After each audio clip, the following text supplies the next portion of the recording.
Florida State football has expired for the year. 42-16, they lose to SMU. This is so sad. This is its own Sarah McLachlan special, just all-encompassing. We can't keep beating on Florida State. I think they've already been the McLachlan special like 3 times this year. So this gets 1 chalice on the 1 to 5 scale. Unwatchable unless you're Rhett Lashley. So golf clap, Rhett Lashley. Do you understand Southern Methodist just ran Florida State out of the building and no one even cared? This was the favorite to win the conference, okay? It's still September. And if I would have told you in August, SMU is going to beat Florida State, that would have been huge news. Huge, we would have been like headline of the year maybe. And then you fast forward and they beat them, and some of you didn't even know this happened until you're watching the show right now. You're like, oh, wow. Oh, that's right. They did play. Yeah, well, kind of. Yeah, they kind of did. SMU, 21 points off turnovers. Pop the paper. That's the padlock stat. That's all you need to know. Kevin Jennings, the quarterback there, 16 of 23, 254, 3 touchdowns. SMU ran it for 213. They were 8 of 15 on third down. All these are padlock stats.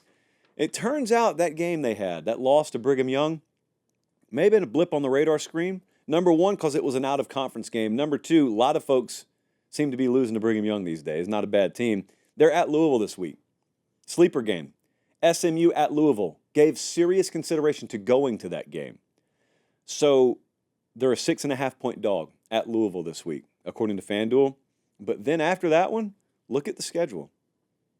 Stanford, Duke, Pitt, Boston College, Virginia, Cal. SMU could win all those games. They could lose 3 of them. But they're in the conversation for some really serious things right now. Florida State is not. Florida State is cooked. Florida State football, the year of our Lord 2024, cooked. 2025, I don't know. But yesterday, 10 more penalties, 3 fumbles not lost. So they put the ball on the ground 3 times and didn't lose it.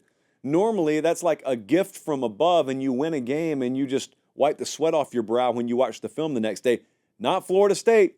Florida State gets drug, and they're watching the film saying, you know, it could have been worse.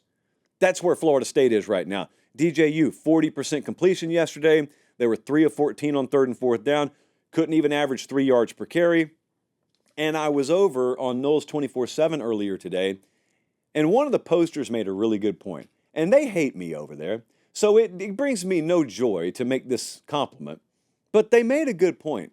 They said, yes, the team's terrible, but it's not likable. The team's not likable. It's not fun to watch them. There's no magnetism. Like, you don't feel like you want to root for those guys. And I don't know how anyone could have nailed it anymore. I didn't grow up a Florida State fan. I pulled for Florida State because I really like them to be good, contrary to popular belief over there. But I watched them, and I didn't put my finger on it. But you're right. It's not a likable team.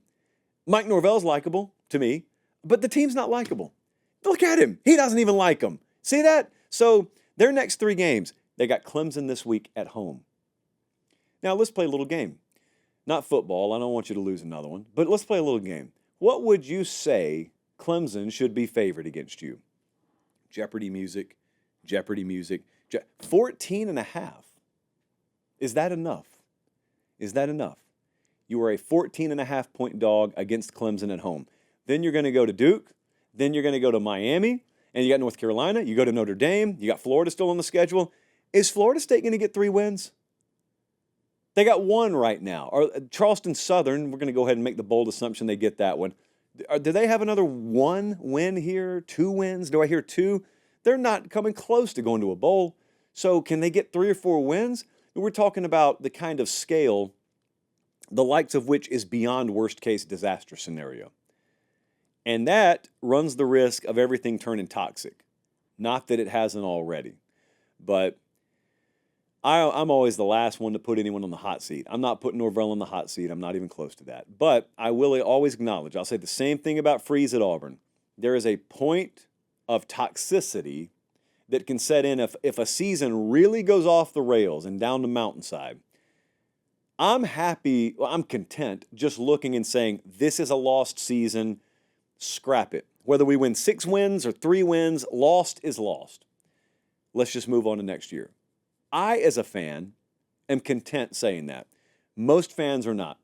So there is a critical mass of fans who continue to re-diagnose the problem after every subsequent loss.